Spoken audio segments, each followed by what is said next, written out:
Bueno, muchas gracias por participar nuevamente en este CMC Talks. Como es tradición en estos eventos, estamos siempre a la búsqueda no solamente de temas muy especiales, temas que impactan a toda la comunidad, pero también buscamos quiénes son las personas correctas para hablar específicamente de este tema. Y hoy vamos a hablar de rodamientos. Rodamientos, cojinetes, chumaceras, balineras, bueno, todos los nombres que ustedes les quieran dar a este elemento que sirve para dar soporte a los ejes en la máquina y permitir que funcionen correctamente. Tengo conmigo a un amigo de muchos años, mi maestro en todo lo que tiene que ver con la parte de rodamientos, un especialista internacional, speaker, has participado muchas veces en los congresos de mantenimiento y confiabilidad de Latinoamérica, y justamente, bueno, Alejandro Pérez, como decía yo, especialista en el tema de rodamientos. Adelante, Alejandro. Hola Gerardo, ¿cómo estás? Buen día, muchas gracias por abrir este espacio en CMC Talks.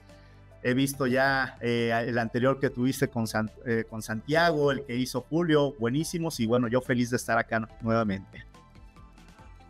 Estamos hablando de rodamientos. Y hay tantos mitos y tantas cosas y tantos conceptos predefinidos, algunas veces erróneamente, con respecto a los rodamientos. Y es uno de los elementos vitales, yo diría, y le voy a llamar, a lo mejor me corriges, el fusible de las máquinas. Porque es el que se rompe primero, porque es el que se daña primero. Pero no porque cueste poco, no porque sea pequeño o no tenga tanta importancia, deja de generar un impacto terrible en la mantenibilidad, en la disponibilidad y, por supuesto, en la confiabilidad de las máquinas. ¿Cuál es tu opinión con respecto a las fallas de rodamientos? Sí, mira, el rodamiento, el corazón de la maquinaria rotativa, el elemento que nos ayuda a transmitir todas las cargas que se están generando en la máquina, el elemento que nos va a decir todo lo bueno que está sucediendo, pero también todo lo malo que puede estar pasando. Y estoy totalmente de acuerdo. Yo creo que como es un commodity, ya nos hemos acostumbrado en la industria a maltratarlo, a utilizarlo no de la manera más adecuada. Creemos que sabemos todo, ¿sí? Pero eso lleva a que el rodamiento no desarrolle su máxima vida útil posible, o al menos la vida necesaria para que la máquina obtenga una buena confiabilidad. Entonces los rodamientos van a fallar de diversas maneras. Aquí, Gerardo, lo que tendríamos que hacer es hacer una distinción muy clara entre los modos de falla y las causas que nos van a generar o que nos van a llevar a estos modos de falla. Eso es bien importante.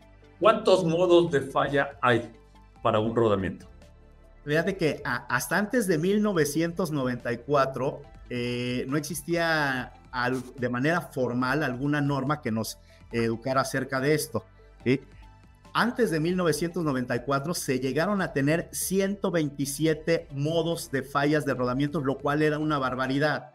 No quiere decir que esto estaba mal encaminado o que no supiéramos o no tuviéramos el conocimiento del rodamiento. Lo que pasa es que era del punto de vista de a quién le preguntabas. Por ejemplo, si le preguntabas al fabricante del lubricante, él tiene un vasto conocimiento de modos de falla en rodamientos y él ponía los que más reconocía. Lo mismo pasaba con el que fabricaba el motor eléctrico, el que fabricaba el compresor, etc. En 1995 sale a la luz la primera norma de daños y fallas en rodamientos, incluyendo los términos, que es la ISO 15243. Y a lo largo de todos los años ha tenido dos modificaciones. La más reciente fue en el año 2017, la cual esta norma ISO 15243 reconoce solamente 6 modos de falla en los rodamientos, Gerardo. Pues ya que hablaste del estándar, pues dime cuáles son esos 6 modos de falla. Esta norma, la ISO, reconoce el modo de falla como fatiga, sí, el desgaste, la corrosión, la erosión eléctrica, la deformación plástica y la fractura. Solamente esos 6 modos de falla. Las causas que llevan a esos 6 modos de falla Pueden ser bastantes, ¿eh?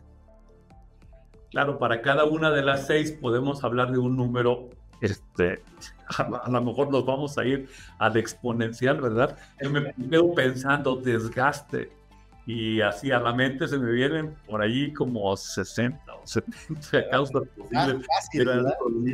Claro, claro. ¿Cómo te gustaría a ti abordar este tema del análisis de la falla del rodamiento? O sea, ya entiendo que son 6 y de ahí tú empiezas a irte hacia atrás para empezar a identificar cuáles son las posibles causas de cada uno. Cuando tú haces algo de esto en la industria, vamos, que vas a hacer un análisis de falla de un rodamiento, ¿por dónde inicias? Ok, sí, bien interesante. Antes de entrar de lleno en esto, ¿por qué la necesidad de hacerlo esto de una manera correcta? Hoy día hay muchas empresas que en sus procesos de mejora llegan a cabo el análisis de causa raíz, lo cual es adecuado pues, para generar tareas y para generar toma de decisiones en el área de mantenimiento. Lo que yo me he fijado en general en industria es que estos análisis de causa raíz llegan a un nivel muy superficial. Y ese nivel es tan superficial que termina, la mayoría de ellos, cuando hablamos de fallas en rodamientos, generando una tarea preventiva, es decir, cambiar el rodamiento a un determinado número de horas. Y entonces nos estamos acostumbrando a que los rodamientos no duren tanto, Gerardo. He escuchado mucho esa frase. Ese rodamiento dice que dura 10 años, pero aquí, en mi contexto, en mi país, nomás dura 6 meses. Y entonces tu programa de mantenimiento se vuelve obeso. Digo obeso porque ahora empieza a tener cambios de rodamiento más frecuentes, tu almacén se vuelve obeso porque ahora tienes más rodamientos, porque ahora duran menos y los tienes que cambiar más.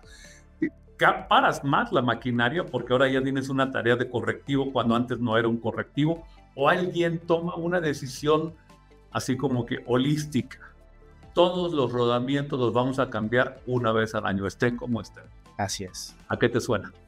Hombre, me suena algo muy común en muchas empresas y sobre todo imagínate, me ha tocado casos en que tienen un sistema robusto de monitoreo basado en condición, con técnicas predictivas, monitoreo del estado del lubricante, de vibraciones, de ultrasonido, y hay gente que está siendo educada en estas técnicas predictivas, que están generando reportes para tomar decisiones, y al final del día, pues es como si no le hiciéramos tanto caso al estado de la condición de la máquina y simplemente por tradición o costumbre reemplazar de manera rápida este rodamiento.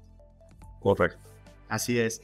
Entonces, a ver, no quiero que me escuchen o que me suene que me guío mucho por las normas, pero la verdad es que si ya están ahí, es por algo, ¿no? Entonces, hay dos normas principalmente, la ISO 15 y la ISO 281, que nos hablan acerca de la vida del rodamiento, cómo calcular la vida y además de estimación de duración de los rodamientos.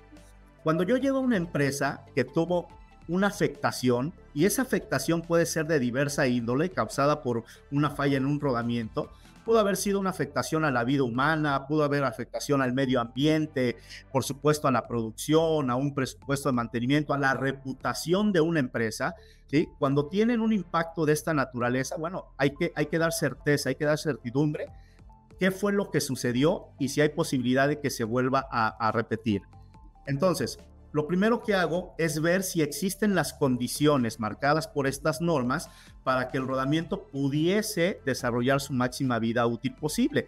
Estas condiciones nos hablan acerca de la carga a la que debe de estar sujeto el rodamiento, la velocidad máxima a la que debe de estar girando, ¿sí? El tipo de lubricante y lubricación que pudiera estar utilizándose, el tipo de contaminantes, porque la norma, ¿sí?, también dice, oye, yo sé que los rodamientos es prácticamente imposible que trabajen en un ambiente limpio. Entonces, esta norma considera ciertos niveles de contaminación. Entonces, cuando yo hago el análisis y veo, ¿sí?, calculo la duración de este rodamiento acorde al contexto operacional y veo que sí hay las condiciones suficientes para desarrollar esa máxima vida útil posible, entonces ahí es cuando ya detonamos el análisis de falla en rodamiento como sustento del análisis de causa raíz, Gerardo. O sea, calculas ese famoso concepto del L10. Sí, el L10. Perdón. con una probabilidad del 95%. Pero también escuché lo que dices, que si tú te pones a trabajar un poco más a detalle con respecto al cuidado del rodamiento, tú puedes lograr el L10, que es la versión ampliada. Quiere decir que puedes llegar a tener incluso una extensión de la vida del rodamiento. Y esos son los factores que seguramente tú cuidas desde el momento del montaje, la alineación, el equilibrio de la carga real. Por supuesto, la limpieza del lubricante o el espesor de la película lubricante. Fundamental. Y sí, por supuesto. Y nuevamente, dependiendo del impacto, porque hay algunas fallas que de primera mano no son tan críticas para la empresa, pero al ser repetitivas y al tener tan corta duración del rodamiento, entonces eso sí ya va a impactar de manera directa a los objetivos de la empresa. Entonces hay fallas que yo analizo bajo la norma calculando la vida base 10. Hay algunas fallas que son más críticas, que las calculo bajo la vida base 5 o la nueva forma, ¿sí?, que podríamos llamarle, que es la vida ABC, donde ya metemos la duración no nada más del rodamiento, sino de cada uno de los componentes. Cuánto va a durar el aro interior, el aro exterior, cuánto va a durar la jaula, cuánto deberían de durar los sellos, cuánto debería de durar el lubricante, etcétera. Para eso ya es en casos específicos, casos muy críticos. La forma en que yo abordo, una vez que ya me he dado cuenta que sí se puede alcanzar la vida, la forma en que yo abordo este tema es primero analizar, ¿sí?, el análisis de los modos de falla en los rodamientos. ¿Sí?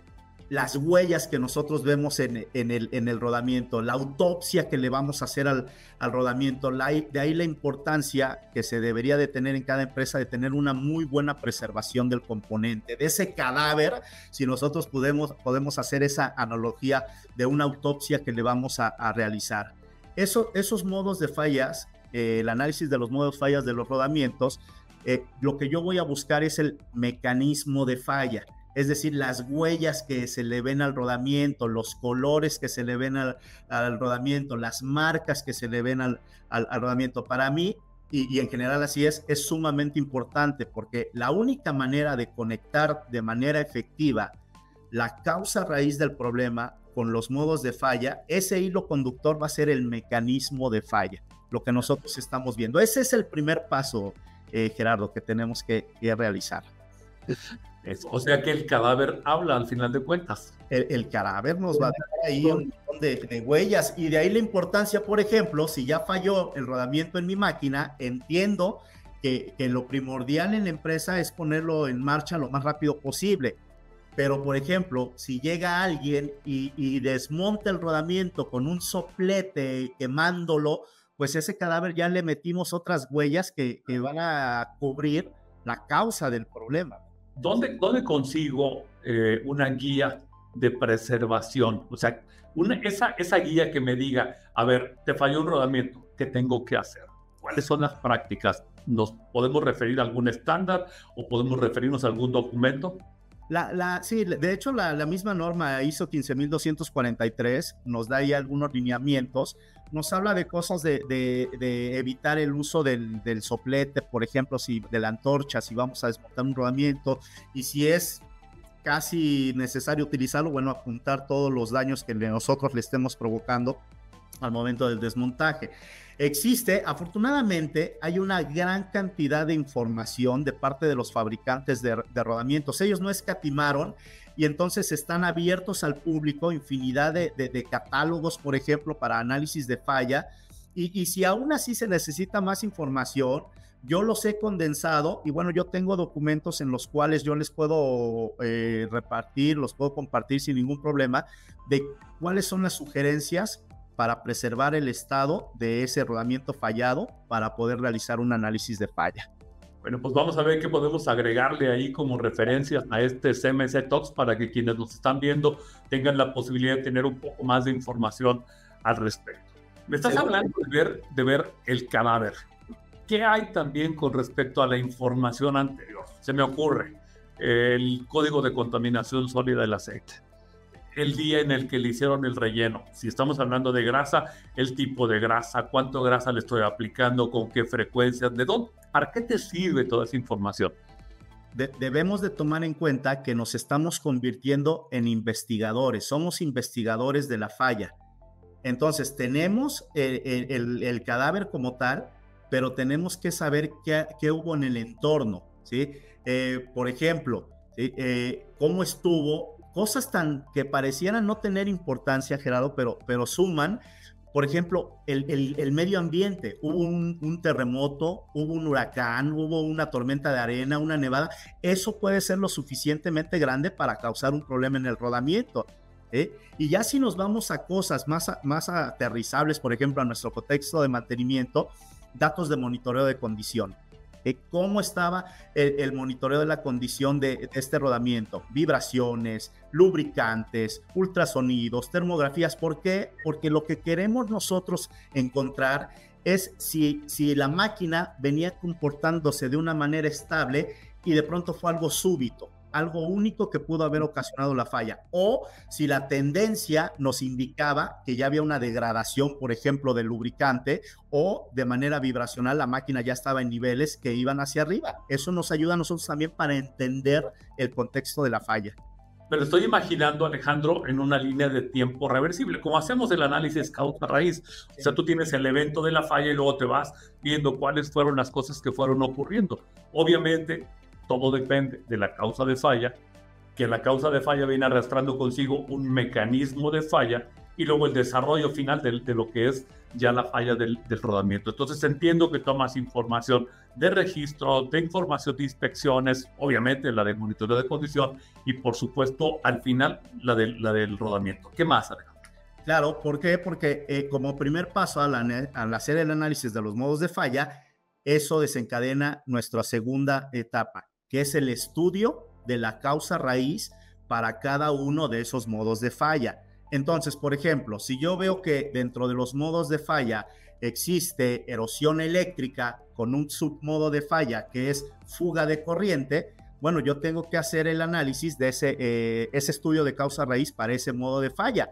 Entonces, yo tendría que meterme al diseño del equipo para ver si tiene, por ejemplo, un motor que monta un variador de velocidad o variador de frecuencia, para saber si no hay una fuga de corriente, quizá por un mal aislamiento, por un problema eléctrico, ¿sí? Entonces tenemos que ir siguiendo los modos de falla, las huellas que nos dejó la falla, ¿sí? Hacer el estudio de causa raíz. Por ejemplo, desgaste. Desgaste es uno de los modos de falla que tienen como causa de origen mucho lo que es la lubricación, ¿sí? Si yo me meto al internet y le pregunto, oye, a mi buscador, ¿cuáles son las causas por las cuales un rodamiento falla en mayor frecuencia? Lubricación va a estar siempre en los primeros lugares. Entonces, yo me tengo que voltear a ver a la lubricación. ¿El lubricante era el adecuado para la aplicación? ¿Sí? Entonces, tengo que revisar el factor de velocidad, tengo que revisar la carga, tengo que revisar muchas cosas para llevar a la conclusión de que sí era el lubricante adecuado. Voy a retomar una de tus frases o de tus palabras que yo te he escuchado mucho decir y también te considero uno de mis principales mentores. Las necesidades de lubricación y de lubricante están dictadas por la máquina y el componente a lubricar. Entonces tenemos que revisar el componente, en este caso el rodamiento, dentro de qué máquina va, para saber si es el lubricante adecuado. Y de ahí se desprenden un montón de cosas. La forma de aplicar el lubricante, la limpieza del lubricante, ese limpio, seco y fresco que se respete, ¿no? En todo momento. Alejandro, yo creo que es muy difícil que te encuentres una causa raíz única. ¿Qué pasa cuando tienes combinaciones? Voy a decir, la parte de la falla de erosión eléctrica, pero al mismo tiempo falla por desgaste y al mismo tiempo falla por, voy a decir, por fatiga. O sea, ¿se pueden combinar esas fallas? Por supuesto, y es muy raro ver un rodamiento que tenga solamente un modo de falla. Normalmente coexisten 2, 3 modos de falla, lo cual hace que se detone la tercera parte de la metodología que yo utilizo, que en este caso es el análisis de los efectos de los modos de falla, para dar una ponderación ¿sí? A cada uno de esos modos de falla. ¿Cuál es el que tiene mayor peso específico para la investigación de falla que se está realizando? Entonces, por supuesto, puede ser que yo tenga esa fuga de corriente, pero que su peso para la investigación no es tan grande como lo puede ser a lo mejor un mal montaje o una máquina desalineada o un lubricante incorrecto. Entonces sí, hago una ponderación de los efectos de los modos de falla para asignar pesos específicos a cuál es el de mayor relevancia para la investigación. Algunos que tienen que ver con las prácticas correctas, el mantenimiento de precisión, fijación correcta, lubricación correcta, alineación correcta y balanceo correcto. Con esos 4 estás eliminando, ¿qué? ¿70, 80, Fácil, 90% de los modos de falla? Sí, fácilmente el 70%, pero depende de la combinación de factores que existen, nos podemos ir hasta el 90%. Bueno, nos tocó estar juntos, sentados en el curso con Drew Troyer acerca de fijación, lubricación, alineación, balanceo, mantenimiento de precisión, y la verdad es que yo volteaba a verte y tú volteabas a verme y tomábamos notas, y la verdad es que es impresionante de veras cómo esa simple actividad de alinear perfectamente nuestra estrategia de mantenimiento bajo los conceptos del mantenimiento de precisión nos puede ayudar a hacer de una, digamos, una perspectiva proactiva, eliminando no los modos de falla, eliminando las causas de falla del rodamiento. Sí, sí, correcto. De hecho, en investigaciones de accidentes y de fallas recientes que he estado realizando, la cantidad de maquinaria que no guarda una fijación correcta, la poca importancia que se le está dando a un perno, a un tornillo, y el gran impacto que puede tener en la confiabilidad del equipo, eso es algo que las empresas tienen que voltear a ver. Cómo están fijando sus maquinarias, cómo las están alineando, cómo las están lubricando, por supuesto. Y el tema de la fijación, de la lubricación del perno con el que estás fijando la maquinaria, o incluso del uso de las arandelas. Bueno, nos encontramos por allí con un tesoro grande de cosas nuevas. Te quiero preguntar algo. Sí. El rodamiento tiene una vida finita. O sea que desde que lo ponemos sabemos que lo vamos a sacar, que lo vamos a tirar. Lo mismo pasa con el lubricante. Sí. Y entonces tenemos un reto desde la perspectiva de lo que es la economía circular. La charla anterior que tuve la semana pasada con Luigi Amendola, él hablaba de un concepto donde nos dirigimos hacia irnos al mantenimiento verde, ¿sí? A la gestión de activos verdes, a buscar que las máquinas no solamente sepamos cuándo van a fallar, sino que evitemos que fallen. ¿Cuáles elementos tú visualizas dentro de lo que es la parte de tu especialidad, rodamientos, que tienen que mejorar y cómo podemos contribuir a tener un mejor planeta? Sí, es impresionante. Al año en el mundo se fabrican 50,000 millones de rodamientos. 50,000 millones, es una barbaridad. Y si nos centramos en la falla del rodamiento, es decir, cuando lo estamos cambiando, hay de 2 líneas.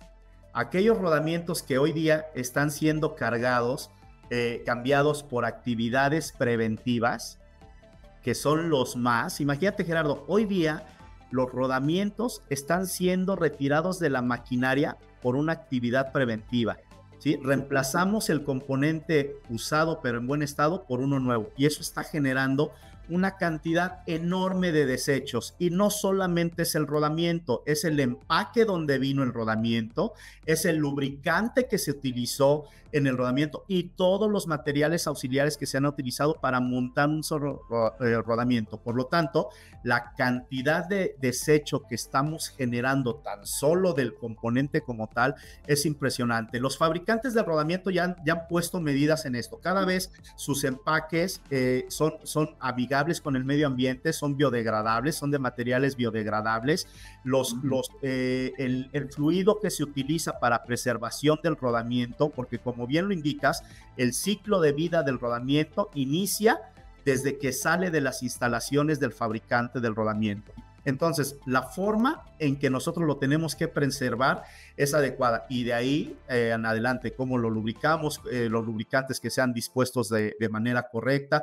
En fin, hay mucho todavía que nosotros podemos hacer en el área de mantenimiento para ayudar a esta economía circular. El rodamiento es un consumidor de energía, ¿sí? Y en este mundo estamos hambrientos por energía eléctrica. no hay suficiente energía para lo que queremos hacer en el futuro. O sea, esta transformación de la electromovilidad a autos eléctricos, no tenemos cómo darle energía eléctrica a esas baterías, pero le estamos consumiendo en rodamientos. Por si no, también voy a dar un dato que debe ser impactante, como el que nos acabas de dar, la cantidad de rodamientos que tenemos fabricándose al año. El 50% más o menos de la energía que se consume en la industria se consume en motores eléctricos. Y de ese 50% que se consume en motores eléctricos, hay hasta un 8% de exceso de consumo de energía por el rodamiento. ¿Cómo lo atacamos?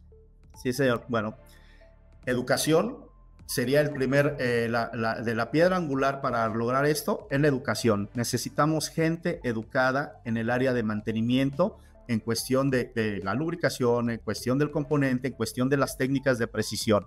Y en segunda etapa, necesitamos una muy buena gestión para que nuestros rodamientos alcancen la vida útil o la vida que se requiere en la máquina. Apoyarnos del monitoreo basado en condición, de las técnicas predictivas que cada vez más nos llevan hacia los monitoreos online, por ejemplo, cada vez más son especializadas y su costo ha empezado a reducir bastante. Entonces, tenemos hoy día los medios suficientes para lograr que ese rodamiento tenga una muy buena duración dentro de los equipos. Quiere decir, salirnos un poco del concepto en el que incluso yo creo que la parte de los sensores nos están moviendo en la dirección equivocada. Los sensores nos están regresando al mantenimiento correctivo basado en condición. Y debemos de pensar hacia el otro lado, hacia la gestión de la salud de los activos. Por lo tanto, la gestión de la salud del rodamiento basado en el mantenimiento de precisión, basado en las buenas prácticas de montaje, basado en las buenas prácticas de lubricación, basado en las buenas prácticas de la gestión y de cuidar de que esas causas de falla no ingresen al rodamiento. Si quieres darnos por ahí un comentario final, Alejandro, estamos llegando a la conclusión. Podemos pasarnos aquí 2 horas más, pero bueno, tú sabes que el tiempo de YouTube no es tan barato. Claro, y siempre es interesante tener estas pláticas con especialistas. Bueno, pues mi conclusión, y como siempre lo he hecho en cursos, en conferencias que me presento, pues es recordar que el rodamiento es una pieza de precisión y debe de ser tratado como tal. Dejemos de estar abusando de él. Sabemos que aunque abusemos de él, las máquinas funcionan, pero no nos acostumbremos a tener una corta duración. Las máquinas pueden trabajar todavía más y más largo, sobre todo los rodamientos cuando están bien aplicados. Nuestra responsabilidad como especialistas en mantenimiento y confiabilidad es cómo prolongar la vida de los activos, cómo consumir menos energía, cómo hacer que las máquinas se reutilicen. Ojalá que llegáramos por ahí al concepto de Gilgamesh, que buscaban la amortalidad. Bueno, pues en el caso también nuestro, creo que nuestro enfoque tendría que ir hacia allá, a ver cómo hacemos que las máquinas se acerquen lo más posible a ser amortales. Y en eso, bueno, hay mucho que aprender, hay mucho que aplicar, hay tecnología, por supuesto, hay nuevas cosas. Te invito a que en una siguiente charla hablemos un poco más al respecto de cómo la inteligencia artificial pudiera ser utilizada adecuadamente para optimizar la vida de los rodamientos. Fíjate que dije optimizar, sí, no dije maximizar. Así es. Porque en el momento en el que nos encontramos, a veces yo creo que tendríamos que pensar un poco en esa decisión entre si maximizo la vida del rodamiento o optimizo la vida del rodamiento en función de su consumo de energía. Nos da para una siguiente charla. Con mucho gusto, totalmente de acuerdo, y ya saben que para mí siempre es un placer estar con ustedes. Muchas gracias, Alejandro. Amigos, si esta charla de CMC Talks les parece interesante, les vamos a pedir, por favor, suscríbanse al canal, háganla, compártanlo con el resto de la comunidad, porque lo que tratamos es justamente de esto, de buscar temas interesantes con especialistas, con gente que tiene no solamente el conocimiento, sino la experiencia para poder darnos una guía y aplicar mejor las estrategias de mantenimiento que nos lleven a máquinas confiables y a un mundo mejor. Muchas gracias. Nos vemos pronto.